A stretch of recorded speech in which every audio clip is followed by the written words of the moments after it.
आता ऐका, आज जाऊ द्या इथून माग, आता आजपासून चालू करा.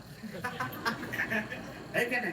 अहो काय काय गावाने पुढे नांदेड बघा तुम्ही, कीर्तन झाल्यावर महाराज लोकांना असं बसवतात मस्त. एक कोण महिला मंडळाचे रांग आणि एक कोण पुरुष मंडळाचे रांग, मस्त दर्शन वगैरे घेतात. पुरुष मंडळ दर्शन घेतलं महाराज. असे चांगले मोठाले पार्टी आपल्या गावातल्या सारख्या होते रे, उठले असे. आमच्या भाऊ सारखे पहिलं दर्शन घेतलं की महाराजाच्या पायावर 500ची नोट ठेवली. कितीची? 500ची नोट ठेवली.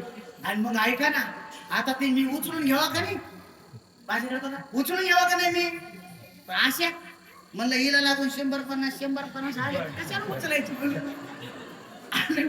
मग ऐका ना, पुरुषांची रांग संपली, महिला मंडळाची चालू झाली. महाराज वयस्कर आजी होते आमच्या आजी सारख्या, काठी टिकीत आल्या समोर. हे नव्हत्या, दुसऱ्या होत्या ठिकाणी. काठी टिकीत आल्या समोर, आल्या बरोबर महाराज दर्शन घेतलं माझं. 500ची नोट पाहिली म्हातारीने. पाहिल्या बरोबर म्हातारीने 500ची नोट उचलली, कमराला खोली. माय म्हणली बाबाचा परसाद.